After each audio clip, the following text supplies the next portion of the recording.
Good evening, folks, and welcome to Well, Lockdown. Paddy, can you hear me? Yeah, we're just going live here now on the page. So, good evening, folks, and welcome to Lockdown Conversations for our conversation tonight with Pádraig McIntyre. Sorry, we're just a little bit delayed. We had a few technical issues there with internet and so we're going to give it a run and see how we get on. You know the usual story, folks. If you like to put a comment of where you're from or what festival you're from or what drama group you're from around the country, we'd really appreciate you saying hello to us tonight. Don't forget, folks, this is the last of our conversations. If you've missed out on any of the conversations, if you look on our YouTube page, Amateur Drama Council of Ireland, you can find all our previous lockdown conversations that we've had already with all our guests. Okay, so folks, tonight, moving on to our guest tonight. He's no stranger to me, very good friend of mine, just from over the road in Bellabra. Hung around a lot with this man growing up, and probably any of the knowledge that I have, I probably got from him, be it good or bad. It gives me great pleasure to welcome actor, writer, director, adjudicator, and all-around top man, Pádraig McIntyre. You're welcome to the conversations, Pádraig. Good evening, Paddy. Great to see you. Strange times when we're on a Zoom call and doing this stuff out of the drama world. Normally, you're at a festival somewhere around the country or something like that. But I suppose we have to do with what we have. Yeah, it's a bit of a disaster, to be honest, Paddy. It's getting tougher, I think, for people. Last year, maybe it was a little bit of a novelty. I know people that started the festival circuit and festivals up and running and had to close and all that was a nightmare. But we probably thought it'd be overcome summer at least, and then maybe winter time we were maybe looking forward to the one acts even, and then that didn't happen. But 2 years in a row, I have to say it's a disaster, and I'm finding it very tough. You know, you have good days and bad days, and but overall, I'm finding it very tough, to be honest. Yeah, I think a lot of the people listening in tonight would be feeling the same. I'm going to start the conversation tonight, Pádraig, the same way as I start every other lockdown conversations. Where did your interest in amateur drama come, or your interest in theatre and drama? Where did it come from?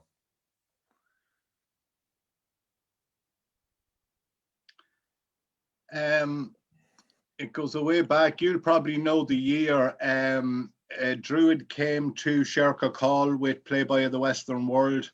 I had an uncle upstaying. He was after being sick from Mayo, and my father came home from work and said there was a play in Shercock Hall, and said to my mother, would she bring him over to it, that he might enjoy it, because it was based in Mayo. So I was dragged along and watched the Playboy of the Western World by Druid with Mick Lally, Marie Mullen, Melissa Stafford, Breach Brennan, like an unbelievable cast in hindsight. It was a who's who at the time. And then we were in the car park outside. My mother was talking to friends of hers from where she came from, near Cotil, and then I seen the actors coming out with their little bags, and in a way I realized then that it was only a story and they were only pretending, and that got me more than nearly the actual play did. And I was blown away that this is what these people did. They went around the country telling these stories to us, and I suppose my soul was stole that night in a way. And after that, then I plagued my mother. I don't know, I'd say it was about 10 maybe. What year was that, Paddy? 1984 maybe? 85, I think, Pádraig. Yeah, well, I was about 11 then, I suppose. So after that, I plagued my mother and father to bring me to any drama that was on around the place, you know. Mm-hmm. And I was brought to Good, Bad and Indifferent, I suppose. Druid was the main one. I never even heard of the Abbey at that stage or any of them, so I presumed they were like the national theatre in a way, because they were the ones accessible. They used to come to Shercock or come to Cavan Town, and that's the way it was. Then Mammy used to bring me to an odd amateur show. I remember going to one in particular, Terry Flynn, in a local hall, and a local hall, and Terry Flynn, and it wasn't great. And I remember even at that age that I knew it wasn't great, but I knew that I nearly knew what I could do to fix it. Yeah. So is that where the adjudicating started? Well, I suppose, yeah, the director maybe even. I even at that age, I knew what was wrong with it, and I knew I could fix it. I think I knew that the characters weren't truthful. I knew the timing was off. I knew it was probably under rehearsed, and I knew how to do it. Yeah. So you went off to college then in Letterkenny. Yeah. Well, I did. I joined the Drama Society in Dundalk College, and a guy called Alan Smith, if you remember him, he was the first gay kiss on Fair City. He was in college with me in Dundalk, and we did one act that we brought to the MAD Festival, the Music, Arts and Drama Festival. And I would have come across Jeff there, actually. He was with Sligo doing plays. And that was my first actual acting with the Drama Society in Dundalk. And then I went to Letterkenny and ended up working in Donegal Town. And I suppose my first amateur shows were with Donegal Drama Circle under a guy called Paul Buckley, who was a bit of a genius. He was a bank manager in Donegal Town, and he brought Carthaginians to Athlone way back in the day. Brilliant director. Actually, probably one of the reasons why I decided to do it full time was Paul Buckley. In a way, he was a bank manager and a mad amateur drama man, brilliant actor, great director, and he actually retired from the bank and went on to be a professional actor. And he actually died on the stage in the gate, and he was only doing maybe his second professional show. So I went, there's no point in waiting around, Porrick. If you really want to do this, you know, you have to do it. Yeah. Back home then in Baleable, Porrick, you were one of the founding members of Baleable Drama Group. Yeah, I come home from Donegal, and I was saying to Cyril Keegan, you know, what the hell do you be at? If I was in Donegal, I'd be rehearsing a play or whatever. And he says to me, well, why don't you set up a drama group here? And we put a notice in the parish bulletin and knocked on a few doors, and a few people turned up. And then we had to go knocking on a few more doors. So I directed my first play when I was about 18 or 19, I'd say I was then. Well, maybe 20, I'd say. And that was Wild Harvest by Ken Burke, and we brought that to the All-Ireland finals in Claremorris that year. And Conor Shorten, who I've worked with more or less since, won Best Supporting Actor that year, and Castle Blaney won it with Blue Remembered Hills, who would have been our near neighbours, and a lot of them good friends of ours. So that was an amazing weekend. That was our first taste of the circuit and first taste of All-Ireland finals. And you were on that mission yourself too. I was, yeah. We were talking about, you know, with lockdown and everything,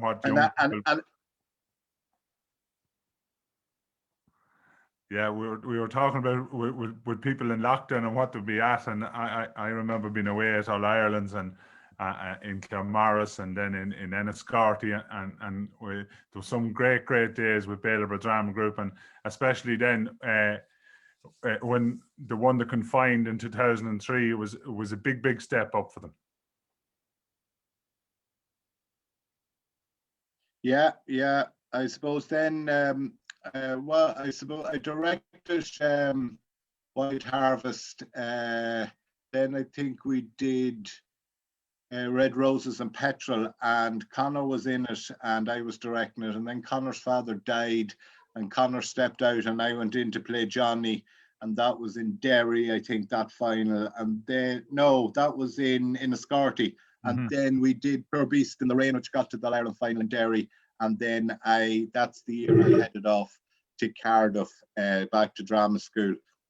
And I suppose it was people like Pat Burke and Irene Rostron that I met along the way that mentioned to me, maybe, you know, it's something you should consider doing. So I applied to Cardiff to do a postgrad because I had a degree already. So I was eligible to do a postgrad course. So that was fairly intensive. There was only 12 or 13 of us taken on. And that was, you know, 8 in the morning till 8 in the evening, really intensive training, but brilliant, Paddy. You know, changed my life, changed my outlook. You know, you think you know things until you go and you do something like that. You know, it was movement and dance in the morning or stage combat at 8 o'clock, and there was radio plays, and then in the afternoon you'd be doing a production, working with directors from the RSC and all these places. And yeah, that just changed everything. You know, that was probably the best year of my life. What or how did it go down at home? I knew both your mother and your father very well, Pat and Anne. How did it go down at home when you announced you were going to Cardiff to be an actor? I wouldn't have went down the tower now, in all fairness. Well, you know, they were worried about me, I suppose. You know, Daddy wasn't convinced at all it was the right thing to do. You know, he thought, you know, at that age, I was nearly 24, maybe, I suppose, then, and he thought I'd have copped myself on. He was at a funeral in Cotill one day, and a well-known thespian in this part of the country met him in the graveyard and said, I hear Pádraig's going to be an actor. And Daddy says, yeah, that's right. He's going to Cardiff. And your man says, you know, Pat, 90% of actors are out of work 90% of the time. And Daddy says, well, that'll suit our fella because he doesn't like doing a whole pile anyway. Good man, Pat. He always had the answer. Another man springs to mind, Pádraig. He was a very good friend of yours. He was a teacher of mine. And just maybe when we're on Cotill and talking about thespians, Pete Ward was a big influence to you too, and a very good friend of yours. Yeah, I'd say Pete was one of the, there's probably 3. Pat Burke was huge in my drama life, the adjudicator that unfortunately passed away earlier this year. He encouraged me to think about it as something to do.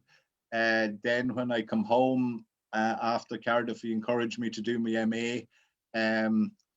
Mary Hanley in the Ramor Theatre encouraged me to start Living Dread, pushed me for the Joe Dolan show at the time, gave me deadlines that the show had to go on. And then, of course, Pete was always there advising me on sets when I was directing, chats, drama in general, and crack as much as anything. Just pure enjoyment with Pete. While he took it very, very seriously and drama was important, he knew it was fun. And he taught me that as well, that it's called a play and you should play with it, whether that's in the rehearsal room or and to enjoy it, that's what it is. And Pete enjoyed life to the full, and drama and football and everything else he got involved in. He gave it 100%, but he knew it wasn't surgery or brain surgery, or we weren't dealing with life or death in our hands. And Pete always had that outlook on it too.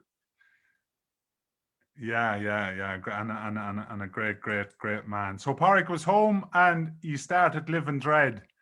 That had to be fairly demanding, coming home, I suppose, and from Cardiff and getting a professional theatre up and going.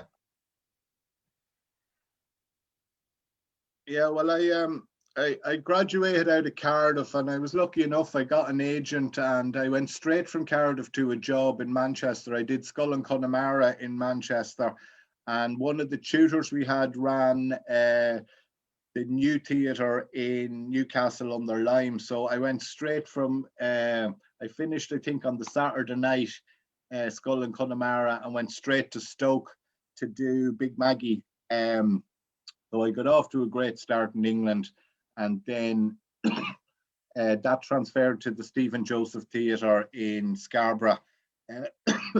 So I got off to a great start, and then things dried up a bit, and I come back. No, I ended up doing a tour then of Shakespeare's Love's Labour's Lost for 6 months, and then ended up doing Howie the Rookie in the Library of Manchester. And then my brother Liam got leukemia, so I come back to do a transplant for him. And when I was at home, I decided to stay for a while, and I met Lisa, who's now my wife, and Pat Burke talked me into doing the Masters. So I made the commitment to stay at home for a couple of years anyway and see how all them things worked. And while I was at home, then Mary Hanley got myself and Aaron Monaghan together, and we talked about setting up a professional theatre company, because there was none in this region really. There was maybe Calypso in Drogheda at the time, but there was nothing across Cavan, Monaghan, Longford, Roscommon, this Midlands area. So we went for it, and we kicked off with the Beauty Queen actually, and Belfry then, and then I think after that we began to get a small bit of funding from the Arts Council, and they started to notice us because we were like a squeaky wheel. We kept making plenty of noise. Yeah.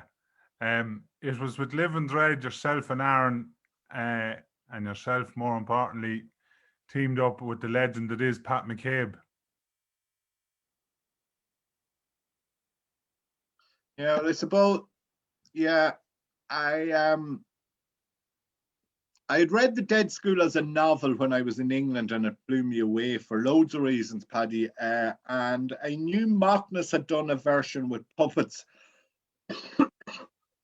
So I made contact with Pat and asked him, you know, had he a script of it? And he said he had, but he always felt it was one-sided. It was Master Bell's side of the story, really, and he'd love to rewrite it and look at Malachi's side of the story.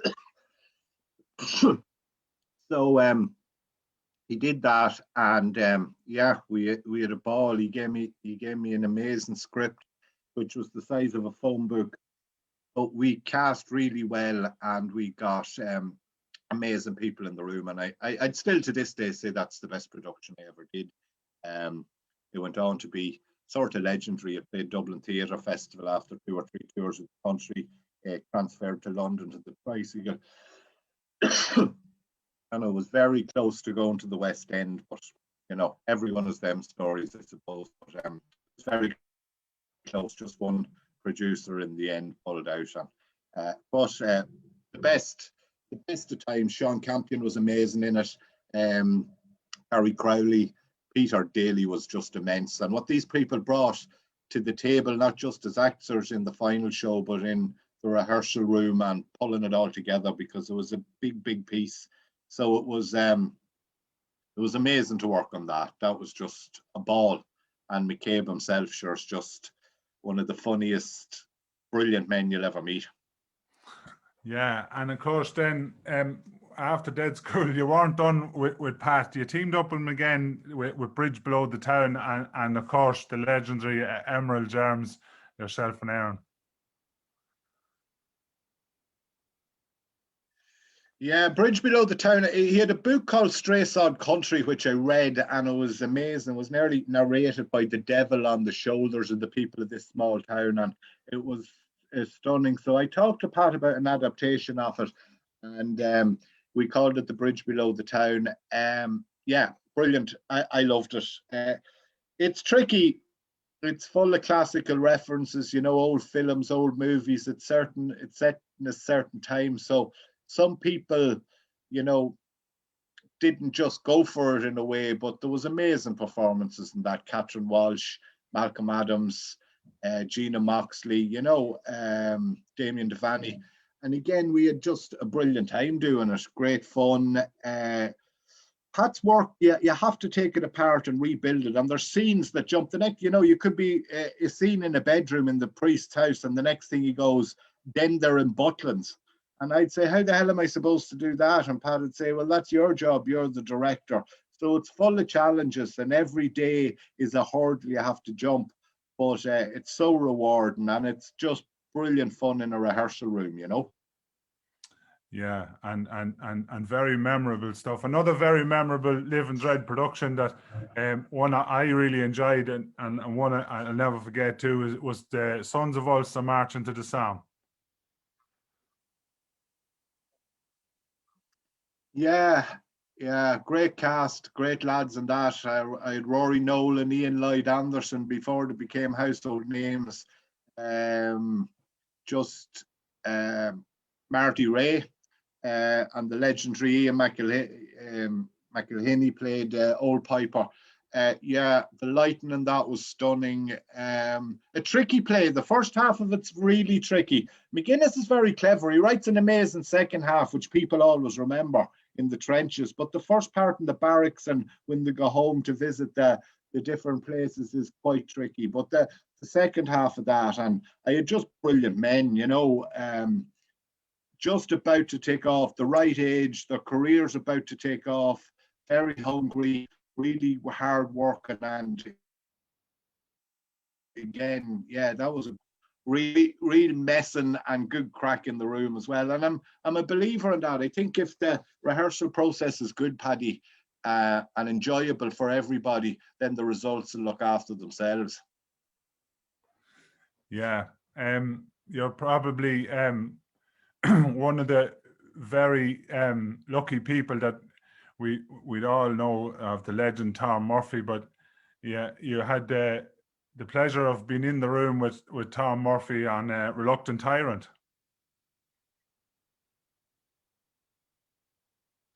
Yeah, well, I had directed Conversations on a Homecoming, which was nominated for an Irish Times Theatre Award with Don Wetcherly, Andrew Bennett, Peter Daly again, Karen Scully, and I had met Tom. I asked to go and see him in his in Dublin, and he was kind enough to let me in, and we talked through the play for a while. And yeah, I was mesmerized by him. You knew you were in the presence of something extremely special. The way he spoke, the knowledge he had. And then Conal Morrison brought me in as assistant director in the Abbey for the last days of a Reluctant Tyrant with Marie Mullen. And I have to say, Conal was probably one of the highlights as well, you know, working with Murphy, very witty, very droll, very sharp, could cut you to the bone. But yeah, you knew you were. There was an energy of Tom, nearly a danger, I suppose, in a way. There was an energy coming off him, but you knew you were. You knew no more than with McCabe. You know you're the room with the real deal. You know. Yeah, and he had no problem telling you what he wanted.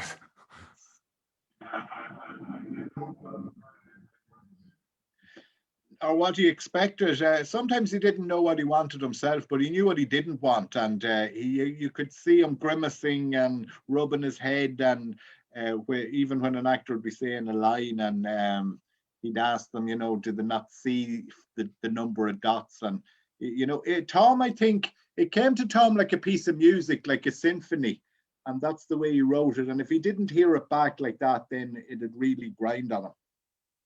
Like there's a famous story about Tom when the boys did Geely, Tom Hickey and Godfrey Quigley. People have heard it now, but I think it was the preview or it was before opening night anyway, and they went into the Flow and Tide. Oh, it was a massive reception. People on their feet, rapturous applause, the whole thing going well. And Tom came over to Quigley and Hickey and said, well done, gentlemen, but Godfrey, you missed a ha in Act 2. And Quigley walked away, and Quigley said to Hickey, I'm after sweating blood out there. And he says, I missed a fucking ha, he says. But that's the way he heard it, and he couldn't help himself. He couldn't unhear it. Pádraig, the adjudicating. Yeah. When did you start into the adjudicating, or who was the one to I suppose persuade you to do it? Well, Well, I was at my master's in St. Pat's, or finished it, and Pat Burke again said to me, I think you should maybe think about, the way with Live and Dread and that is gone. Your probably amateur days or doing shows with amateur groups is probably over. And I think maybe you'd be a good man for this job. So Pat encouraged me. And I think it was Scary's one act first. They took it its own drama. It was the night that the leg got broken, the ball. Ionesco's played the brawl soprano. It was with S3 players, and in the final 5 minutes of the play, the actress broke her leg, literally went over on her ankle and broke her leg. And it was probably winning the festival without a doubt, but me play, so they didn't win the festival. So, but anyway, that was my baptism to it. And yeah, I suppose I'm at it since. I'm not sure what year that was, Paddy. I'd say maybe 2005. Right, yeah. Six, maybe. Yeah. You've been lucky enough, Pádraig, and you're held as high regard as an adjudicator around the country. You've done the confined finals, you've done the open finals, and you've done the one acts a couple of times.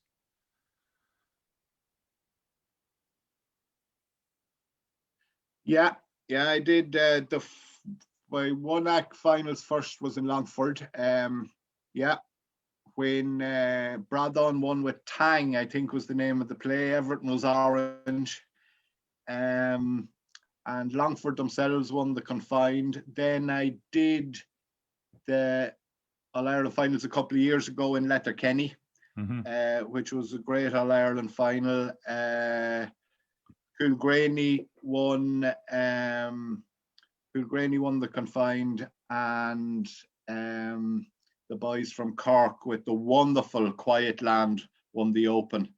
All-Ireland finals are tricky. The standard is high. A normal festival, you could probably divide them into three: something that's relatively weak, something that's relatively good, and a high standard. But when you get to an All-Ireland, the standard's very, very high. And but it unravels itself. There's something happens. Some people rise to the occasion, like the Quiet Land did that day. You were in the auditorium. I don't think anyone argued with me. The hair stood in the back of your head and on green on that day when them two boys put on that show. And there was brilliant shows there. The Secret Life of a Pencil was excellent. Ballyshannon had a good show. But it always unravels itself. And you go into these things going, oh, how am I going to divide these? Or you've read them again and you're going, what's going to happen here? But something happens, something clicked for one group over another, and there's always, there is decisions to be made, and sometimes they make them for you. Yeah. You adjudicated then in Athlone, of course, as well, and a very high standard of festival it was that year as well. Yeah, great festival, brilliant shows. Yeah, blessed. Athlone's a tricky one. I know myself from doing the circuit. What Athlone means to groups and to people and to directors and to actors. I went in knowing all that, but again, it unravelled itself. There was a brilliant Geely there. Emma Jane that you had on last week had a brilliant Jane Eyre. But for me, that year, Bridges' show was just superb. It just did it for me. The two young lads' performances, the cast across the board, the timing, the accents, just everything seemed to click for them that night in front of me and Athlone. And again, it worked itself out. It wasn't, I didn't have to lie awake wondering how to divide it. It was fairly clear cut in the end, believe it or not. There's loads of directors and groups out here watching tonight, and what ticks the box for Pádraig McIntyre as an adjudicator when he sits down to watch a play? The truth. That's all we're after, any of us. Okay, and that's the big thing. And that comes into everything. That comes into the set. That comes into the performances. That comes into the casting. That comes into the directing. Do I believe what this director and actor has worked out together? So the truth is everything. Whether it's comedy or tragedy, do I believe it? Have I forgotten that I am sitting in an auditorium watching a show? That's the thing for me. And that all goes back then to the rehearsal room. With an actor and director working out what is the truth of this scene, of this line, of this word, and it goes all the way back there. So the truth is everything. If you take me away, you'll be in a great place. And the first couple of minutes, you can know that. People wonder, but take Tim Coffey's Whistle in the Dark. When I seen that in Doonbeg, after 2 minutes, I not only knew I was going to win Doonbeg Festival that year, I knew I was going to win the Ireland that year. It was that tight.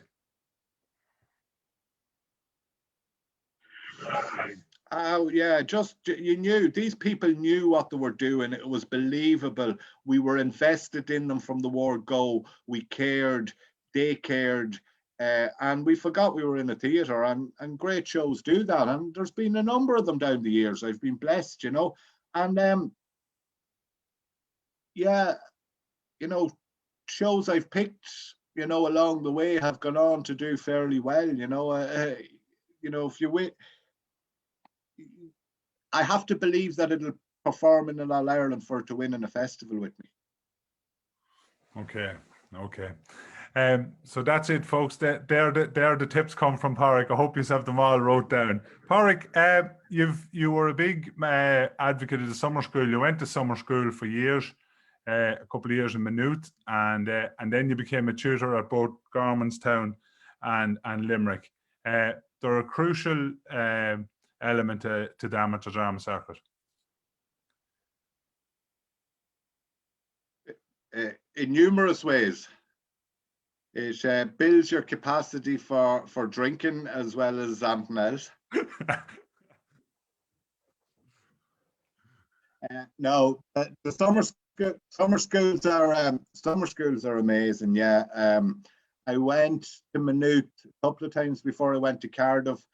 I had a genius of a tutor called Paul Hadfield, who some of the people out there that was on the courses with me will know was unique, for want of a better way of putting it. He's passed away since. He was a lecturer in Coleraine, in the theatre department in Coleraine, and yeah, he was quite a brilliant man, mad as a brush, but I loved him, and I went back a second year to him and enjoyed it equally as much. So yeah, summer schools were a big part for my own development, and then to be asked back as the tutor was a real honour. No more than being asked to, it was a real honour after coming up through the ranks and all that. Yeah, summer schools, they're amazing. They're a tough week. On participants and tutors, but I think there's something in that, whether it's the late nights or the partying, something happens in the room. There's a vulnerability comes out of that you mightn't get with your own group at home because you're going home or you're doing your day's work or normal. But I'm a believer in the intensity of it. Going in there, you're living in a bubble. I remember being in Maynooth and going in on the Saturday, and we were in before the Oma bomb went off, and we come out the following Saturday, and we didn't know about the Oma bomb. We lived in an absolute cocoon. Someone might have mentioned the bomb went off, but we had to come out of that bubble in Maynooth and back into this world of devastation that had happened, in this country. So you do live in a bubble, but I think it's very worthwhile, and I think that's why some great work does be done, because of that intensity of it. I love it. It's very tiring. I haven't done it in a few years. I did decide just to take a break from them because they're quite draining. You're under pressure. You're on show as a tutor. I was always paranoid always paranoid that I wouldn't have enough work for people to do. So I'd come with suitcases of scripts and books and everything else. That was my big paranoia, that we'd run out of stuff, but we never did. I had some brilliant classes. My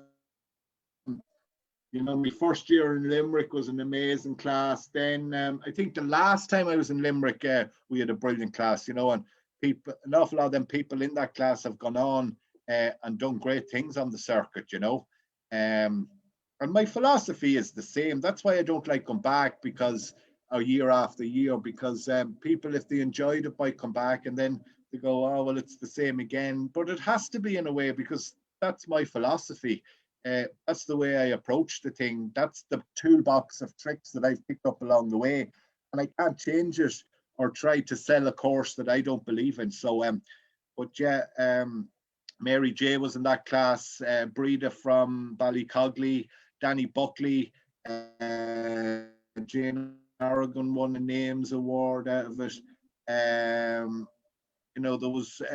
was a real Coleman Keaveney was there. There was a real hunger in that class. Sally was there, who's won All Ireland since as well. There was a real hunger in that class and an energy that was just fantastic. So I just thought it'd be hard to repeat that for the next year or two. From my own point of view, from what you have to give, and trying to recreate that isn't always easy. So I've left a few years, but hopefully I'll go back soon. Yeah. You're always a great man for new writing and to encourage people to write. And I suppose now is the time we might chat about, you're the theatre manager in the Ramor Theatre and the Cavan Town Hall. And the Ramor Theatre has come on in conjunction with the DLI and the ADCI as the sponsor of the Playwriting Award.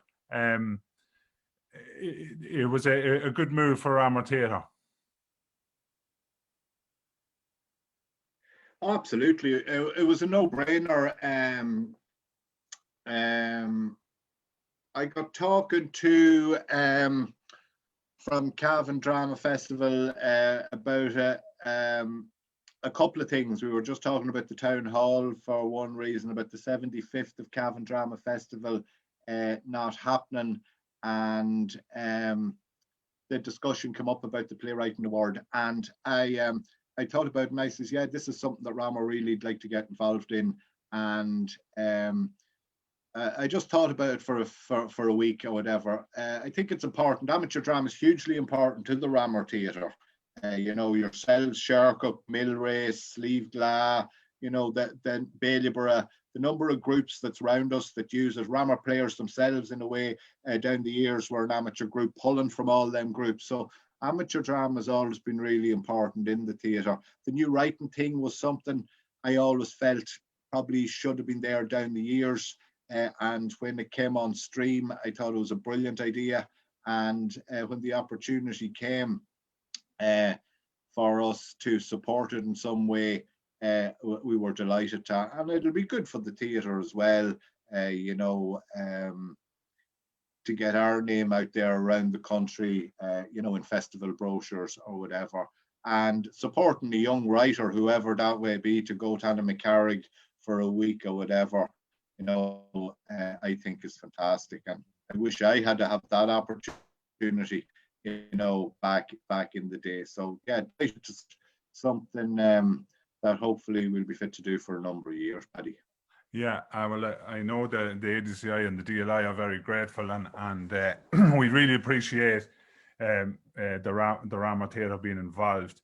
We're talking about writing, Park. We'll talk about your own writing. You're a handy enough man with the pen as well. You've wrote numerous plays, plays for both young and old. You've wrote, of course, The Holy Show, The Carnival at Glenagluffe, Duff, Little Dance Girl, numerous plays, and of course the night Joe Dolan's car broke down, which has been a terrific hit for you. Yeah, you get lucky now and again. I don't see myself as a writer. Paddy, to be honest. I'm a theatre director, really, is probably what I'd see myself as. I trained as an actor. I loved the rehearsal room.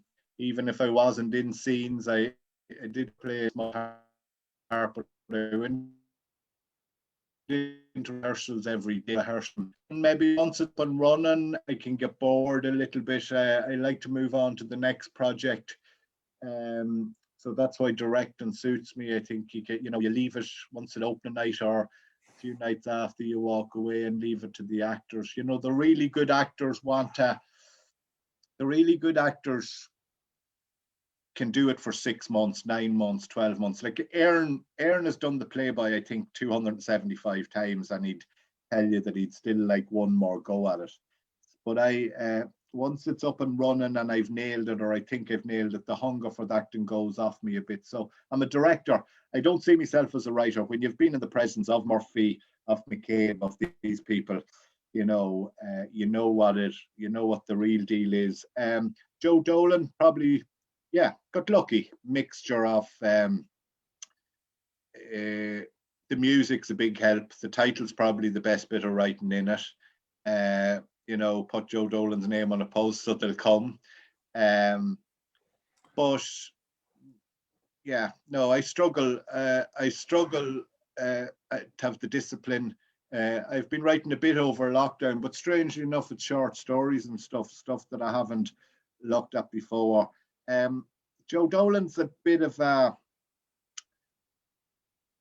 noose around your neck in a way, because I want to write something completely different, and what I'm playing with, or the ideas I have, are completely different, but that's not what people expect from you. If they come back to Pádraig McIntyre play, that's what they want again. So it's like the difficult second album, even though it's not my second play, but it's been, and the fact it's still running, maybe, if it was done and dusted and put away, it might be easier. But while it's been good to me, it's tricky to get away from it. I'm slightly typecast as a writer, and but in saying all that, we've had the best time of our lives. We've been all over the country. We've played the Olympia, 10 times. We've been all over the country. That big gang of us together, the people I grew up with, people I did first plays with, Liz and Connor, Jerry Shane and Cyril I went to school with, John O'Grady's become one of my great friends. The team of it, yourself involved now, Cormac Carr from Sligo doing the sound, the whole team of it. And we've been all over the country, and we just had the best crack. We know it inside out. It's not pressure. It's not a festival play. We just go and have a ball, and the audience have a ball with us. And yeah, it's the best crack. And I suppose if I miss anything in that, it's doing that. The week away in the Olympia for the crack, going down the country for a couple of weekends, that's a big miss with that gang, because they're just buzzers, and they're great crack, and we do have a ball.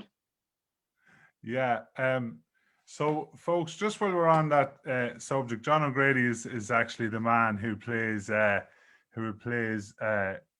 Joe Dolan in the show for Pádraig, and he's a very, very talented musician and singer. And for a little treat for us tonight, I'm going to welcome John in on the live.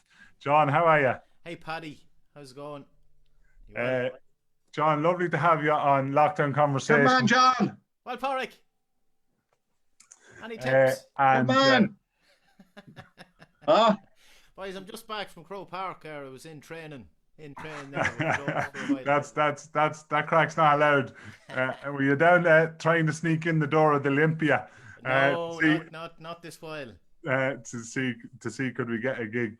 John, great to have you on. We were just talking about Joe Dolan there and Pádraig, and the crack that he's had with Joe Dolan all down through the years, and the tours around the country and the Olympia and everywhere else. It's been a rare old time. It definitely has. It's been a journey, but we'll get to do it this year. Definitely, we'll get to do it this year. Later on in the year, I'm confident we'll be back. We'll be back this year. If we have to do it in a field open air, a fielding cabin to ourselves. Very good. John, you might give us a song there from the show, and I'll mute me and Porrick so we don't go singing along. And sing along, Paddy. Jesus, I know how good you can sing, Paddy. now don't be at that crack. And I'll leave it to you, John. So, ladies and gentlemen, our special guest tonight on Lockdown Conversations, John O'Grady. Great, sure. Look, you can't come on a lockdown conversation about Joe Dolan and not sing Good Looking Woman.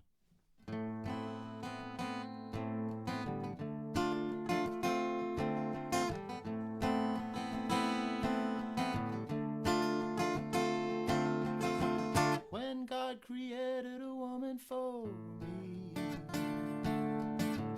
He must have been a beautiful show the world what a woman could be. When He created a woman like you, He made the sun shine right out of your eyes. He made the moon glow all over your hair. He put a soft summer breeze in your smile, so you could breathe in the summer air. Oh me, oh my, you make me sigh. You're such a good-looking woman. People stop, people stare. You know it fills my heart with pride. Watch their eyes, they're so surprised. You think you're falling right out of heaven, but when you listen to what they're talking about who's walking about with an angel at his side. Up there in heaven, I bet they get mad. I bet somebody will want to know why. Most incredible angel they had was found to be quite unable to fly. Do you know what they had forgotten to do? Up there in heaven with those heavenly things, they made an angel as lovely as you. But they'd forgotten to fit you with wings. Oh me, oh my, you make me sigh. You're such a good-looking woman. People stop, people stare. You know it fills my heart with pride. Watch their eyes, they're so surprised. You think you're falling right out of heaven, but when you listen to what they're talking about who's walking about with an angel at his side. Ooh, Paddy. Good looking woman, whoa. Good looking woman, whoa. Good looking woman, whoa. You're such a good looking woman, oh.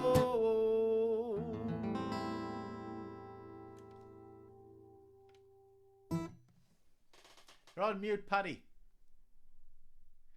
Mute myself. Great stuff, John. That's fantastic. Great to hear that song again. Brings back some good memories and some great nights. This man's a bit of a legend, Porrick. Oh, night legend. There's only one John O'Grady.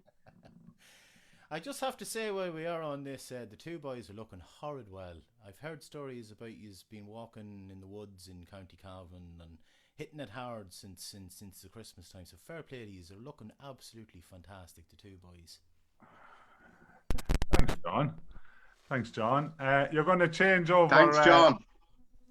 It'll all go down the drain.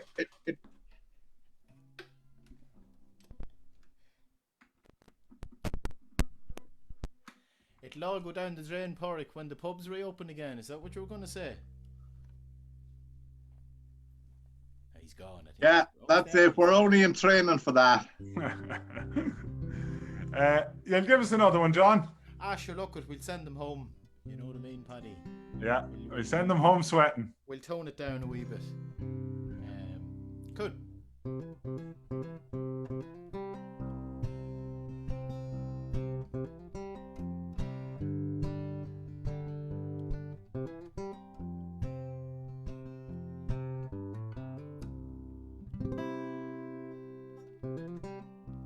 Swift and true, straight through my heart. Love has come calling, and I'm back there again. Pour myself a brand new start. Glad to be falling for the beauty within. All the king's horses, all the king's men. I'm on the outside looking in, over and over and over again. There's no telling where I've been, how I returned here, how much I've seen. All the king's horses, all the king's men. I'll weave a circle round the sun, throw down my arms and give my all. I'll be a soldier of love.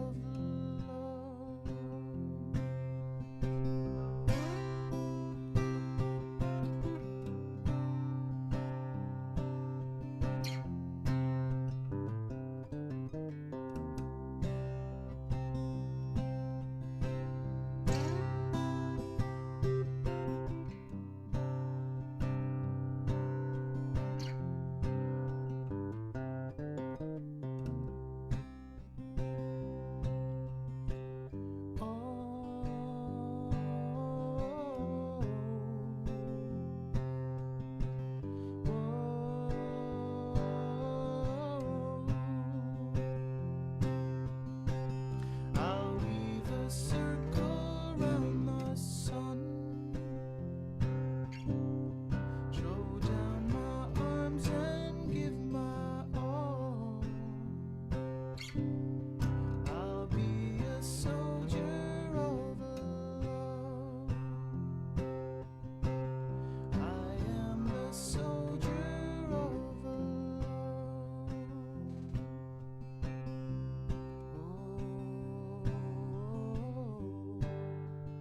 Glad to be falling for the beauty within.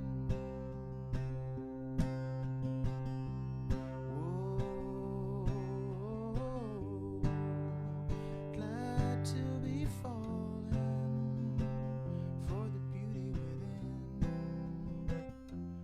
Beauty within. The beauty within.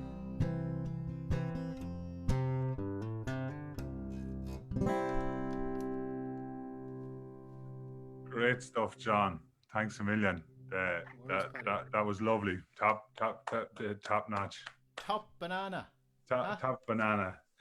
Lads, thanks a million for coming on with us tonight for Lockdown Conversations, the last in the series. It's been a great few weeks with you all. Porrick, thank you very much for coming on. And John, thank you very much. I'm going to bring in the chairman of the Amateur Drama Council, who wants to say a few words. Michael Johnson, how are you? Good evening. We're connecting to audio.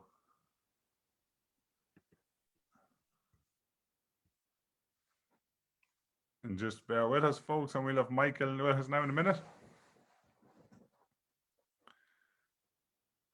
Just 1 second, Michael. We're just connecting to audio, so just we'll just be with you in 1 second now. Be patient.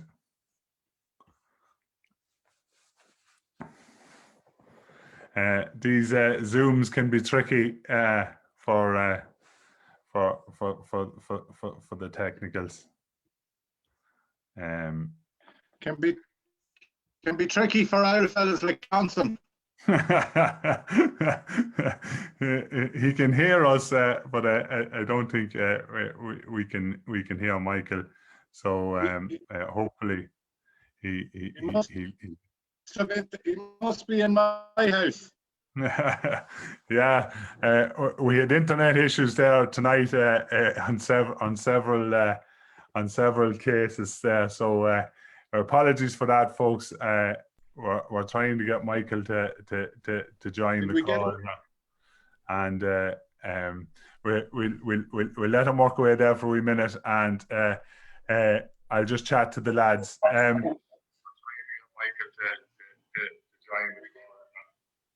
Okay, we've a wee bit of feedback. I'm going to mute you lads. And, can you hear me? Can you hear me now, Michael? Sorry. The Southeast studios are having a bit of technical difficulties here. Listen, lads, lovely. That was another lovely conversation, Paddy. No, I'm just intruding here on this tonight because I was talking to Mary Cox earlier, and she's not earlier, but earlier in the week on a different matter, and she said that you'll have to go on and thank Paddy, and I said that'll be no problem. Listen, you back, was it last September? You said to me. You had this idea, and I said, go ahead, run with it. And I knew it was going to be successful, but I had no idea how successful it was going to be, Paddy. And that's down to you. That's one of the reasons. That's the reason I'm here tonight is to thank you with my three hats on, as a theatre goer, as a festival member, and as chairman of the ADCI. You've kept a light burning over the dark winter periods and kept us all together in a different way, because as you know, the crack that goes with the circuit and with amateur drama is the crack that actually takes part when we meet up, but you kept the light burning, as I say, over the dark winter months, and now the bright lights are here, the bright evenings are here, I should say, and things are starting to look more positive. Everything is starting to look more positive. Hopefully with the rollout of the vaccine, we can see light at the end of the tunnel. It's been a long year. Nobody thought this time last year that it would take as long, but here we are. We're finally starting to see light, and hopefully we'll be back maybe with a one-act circuit this year of some sort. And again, I just want to thank you and all the contributors. I think is it 19 before Christmas? Tonight is Conversations 19. And they've all been wonderful, and it's great to hear the stories, and there was such a diverse people on it. Like, you went a broad brush right across the whole country, and it's amazing to hear people's stories, and a lot of it, and most of it, and nearly all of it goes back to amateur drama, and that's what it's about. And Pádraig, while you're there, on behalf of the ADCI, and I know the DLI are excited as well. Thank you very much, yourself and the Rammer, for coming on board with the writing competition, because without writers, we don't have plays. Without plays, we don't have groups. Without groups, we don't have theatre, and that's basically. And it's great to see the Rammer and yourself. I think it was Rachel Cullivan was instrumental in talking to you about coming on as a sponsor. And thank you very much on behalf of the ADCI. Yeah, no, you're welcome, Michael. As I said, it's an honour to be associated, and it was Rachel that we were discussing a number of things, and it came up in conversation. So yeah, Rachel was the woman who stated the case, and it'll be mutual beneficial to both parties, I think, Michael. So thanks very much. Yeah, no, thank you again, especially from us. And that's I don't want to interrupt the party anymore. I'll let you sing away there. It's great to see you have a professional singer. just keep an eye like over the summer. Like we are doing things, believe it or not, in the ADCI we are doing things, and there are things happening in the background, some exciting things. Hopefully, maybe we don't know. We'll say no more about it until. But keep an eye on the website, Paddy. You'll fill them in on the website. Keep an eye on the website over the summer just for updates, and we hopefully we're trying to get the thing back on track, like, you know, and that's all. Finally, just I wish everybody stay safe, get your vaccination, and be ready to be back out on the circuit. Hopefully with the 1X later this year in some form, and maybe the 3X again next year. So all the best. Thanks very much. Thanks, Michael.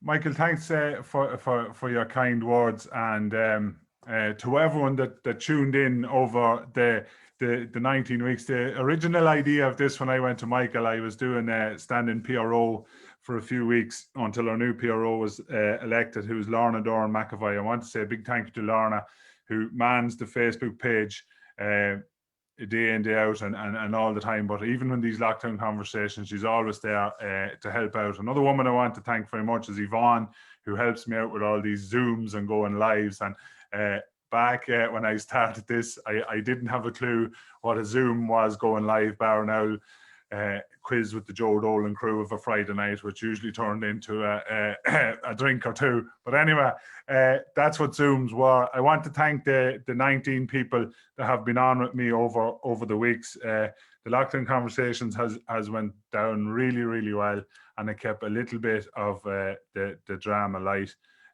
burning for us in what was a long winter. But thankfully, as Michael says, the brighter days are here, and we hope to see you all again on the festival circuit at some stage, or at something drama. We'll have a pint and we'll have a crack. Before I go, folks, there's a few things I just want to give a shout out to. I want to give a shout out to the radio plays, which are on again this weekend. To finish up this weekend, Tom Hanley and the people in Scariff Bay Radio and Clare Drama Festival are running the radio play competition, and that's on again this Saturday with results on Sunday, Easter Sunday coming in. So if you want to tune into that, and also the hockey players Connect and Create, who are starting their little festival of drama on the 6th, I think it is. I stand corrected there, but if you go on the hockey players Facebook page, and you'll be fit to pick it up. Also, a story Mulcully, which is a group in Crucial, which is very close to us here, are doing some stuff that they've done on Zoom. And if you go onto their Facebook page, you will also pick them up. Okay, folks, we're coming to the end of our lockdown conversations. John, would there be, by any chance, be another tune just to play us out? Might be a half of one, Paddy. What about a half of one? Folks, as John gets set up, I just want to say a massive thank you again to everyone. That's it for lockdown conversations for now. Hopefully we won't have another lockdown, that we won't have to come back in to run this again.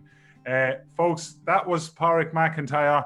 That was Michael Johnson. I'm Paddy Farley, and John O'Grady is going to play us out for the last of lockdown conversations. Stay safe, and we hope to see you all very soon. Thank you very much. Of all the stars that ever shone, not one does twinkle like your pale blue eyes. The golden corn at harvest time, your hair sailing in my boat, the wind gently blows and fills my sail. Your sweet scented breath is everywhere. Daylight peeping through the curtain of the passing night time is your smile, and the sun in the sky is like your laugh. Come back to me, my Nancy, linger for just a little while. Since you've left these shores, I've known no peace nor joy. No matter where I wander, I'm still haunted by your name. The portrait of your beauty stays the same. Standing by the ocean, wondering where you've gone, if you return again. Oh, where is the ring I gave Nancy Spin? Oh, where is that ring I gave to Nancy Spin?